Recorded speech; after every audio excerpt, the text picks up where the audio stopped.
Germans couldn't believe one Liberty ship held off 23 bombers until all 19 refugees survived. That was the whispered legend across the cold seas of 1943. But this is not legend. This is a dramatized reconstruction based on the grim reality of convoys, escort guns, and desperate souls clinging to hope. On the morning of 14 November 1943, somewhere in the North Atlantic, Convoy HX-239 steamed westward under gray skies and even grayer seas. Among the scattered columns of merchant hulls was the humble Liberty freighter SS Fortitude. On board, 19 refugees, men, women, and children, survivors of earlier sinkings, hoping only to reach safety in America. Escorting the convoy, British and American destroyers. Late that afternoon, beneath clouds thick with menace, 23 German bombers of Luftwaffe Kampfgeschwader descended. The odds,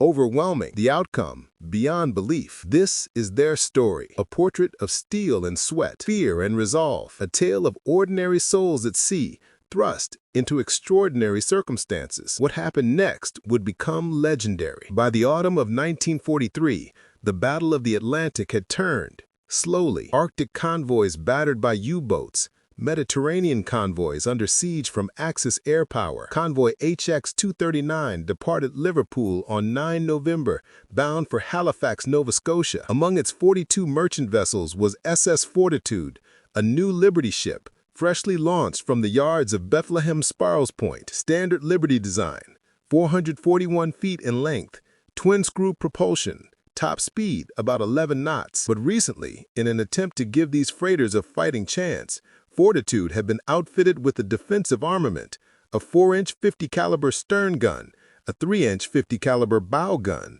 a pair of 20mm Ehrlichen anti-aircraft guns, and several 50 caliber machine guns on the deck and superstructure. Her crew, a skeleton crew of 45 merchant mariners, supplemented by a naval armed guard detachment of 12, ratings tasked with manning the defensive guns. Among the passengers, 19 refugees, survivors of earlier sinkings, their faces lined with fear and fatigue. Some were wounded. None spoke much. When asked their names and origins, they clung to each other, silent. Their only hope lay in the safe arrival of Fortitude in Halifax. The escort screen comprised 2 destroyers, USS Hemingway, DD-362, and HMS Vanguard, I-55, plus a corvette and a whaler for anti-submarine patrols. Their sonar pings probed the depths for lurking U-boats. The sky above was the other threat, the long, sweeping arm of the Luftwaffe over the Atlantic. Intelligence intercepted talk of a possible reconnaissance sortie by German bombers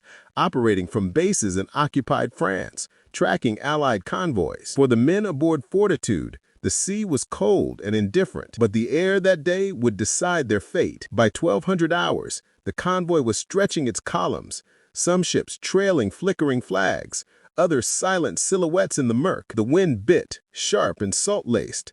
Rain slanted across the decks. On Fortitude, the Naval Armed Guard prepared the guns. Petty Officer Second Class Jack Reeves inspected the 20mm Ehrlichen mounts. His fingers, calloused and steady, tightened bolts, checked belts, scanned the sky. "The bastards won't get us easy," he muttered under his breath. Captain George Wilkins, master of Fortitude, paced the quarterdeck, eyes scanning the horizon.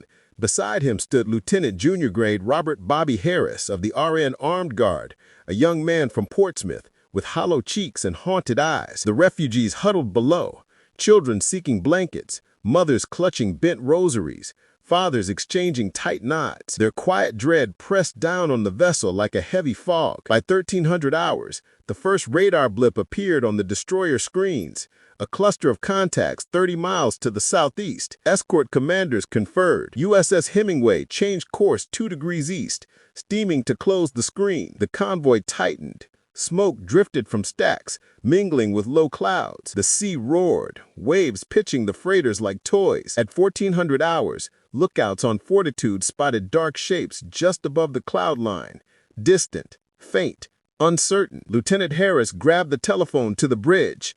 Captain Wilkins stiffened. "All hands, battle stations," he ordered. The refugees exchanged frightened glances. Nobody moved.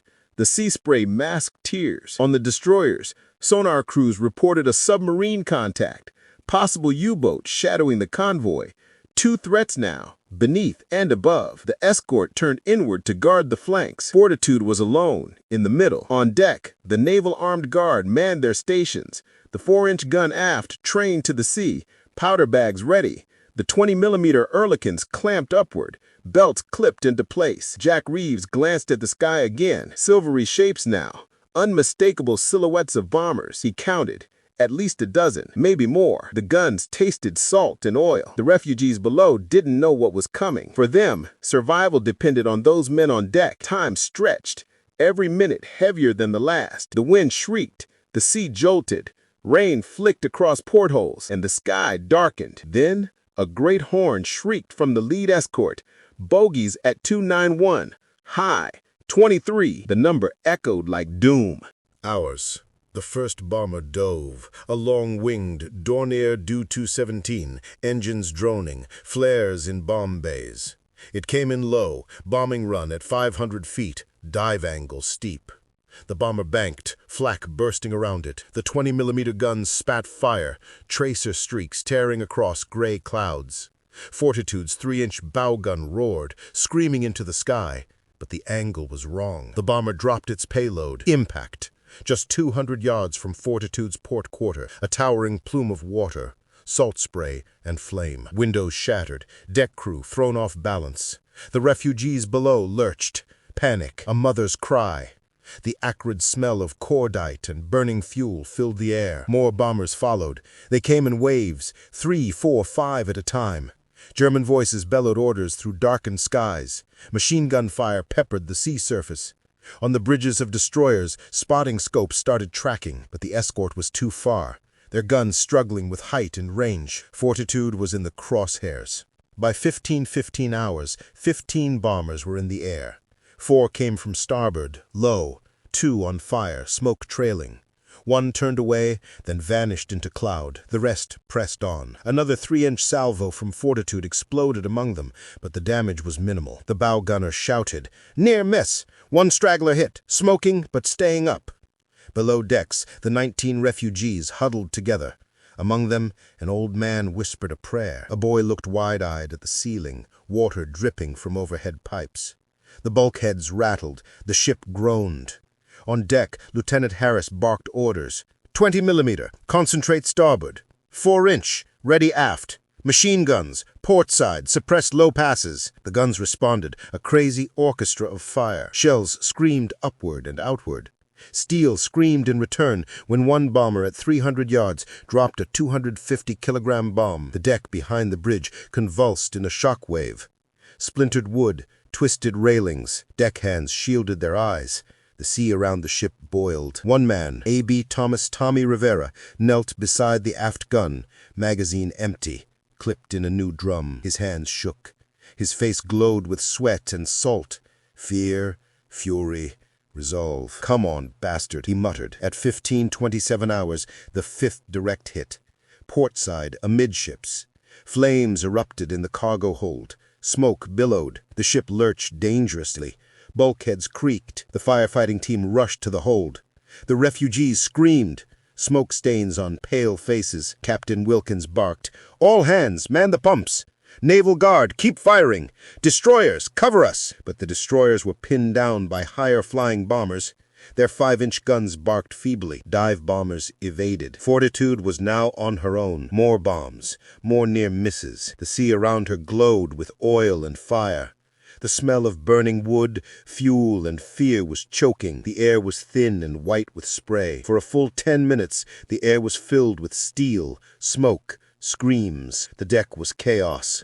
Water, fire, salt spray, and blood. Yet the guns kept firing. The 20mm Ehrlichens rattled. The .5 cal machine guns chattered.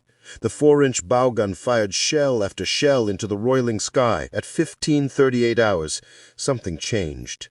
A German Ju-88, its wingtip flaming, broke off from the formation. Another bomber flipped inverted and plunged into the sea 600 yards off Fortitude's starboard quarter. One after another, 3, 4 bombers began peeling away, smoking, trailing flame, abandoning the run. Lieutenant Harris realized the bombers were running low on ammo and bombs. Their pattern had become erratic. Some jettisoned remaining ordnance. Others banked steep and wide, avoiding the dense flak. Captain Wilkins ordered, "Cease fire on small arms. Conserve 4-inch. Aim only for direct threats." The guns quieted, leaving only the heavy thuds of the 4-inch. The sea showed calming patterns, oil slicks drifting, fire patches flickering. At 15:42 hours, the remaining German bombers limped off, heading southeast.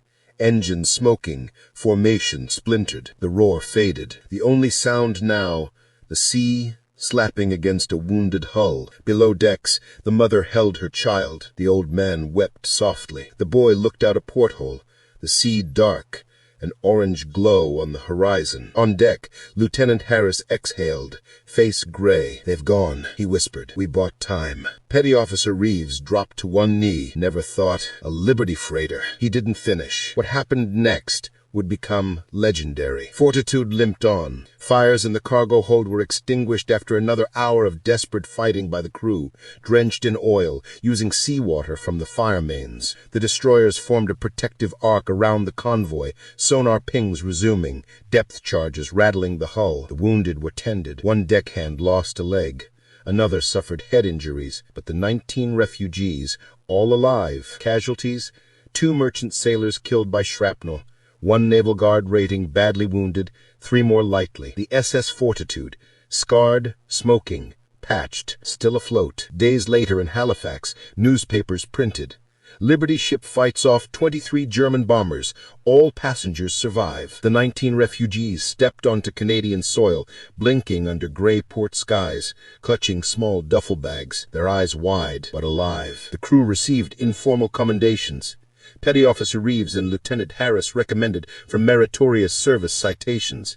The refugees, mostly stateless now, given shelter and temporary visas. But time moved on. Convoys sailed, ships sank, survivors scattered. Yet among merchant sailors, the name Fortitude passed as legend. Even the humblest Liberty ship, a rust bucket with worn guns and a motley crew, could hold the line and carry hope across a sea of death. History seldom notes such moments. Official records logged only a happy convoy arrival, a slightly damaged vessel, minor casualties, no bombers shot down, no formal award ceremonies. Still, 19 souls reached safety, a ship battered but alive, a convoy that carried on, and a story, unheralded, almost lost to time, that deserved to be told. This was just one of countless untold stories from the Second World War. Subscribe to W2 Records as we continue to bring these forgotten chapters of history back to life.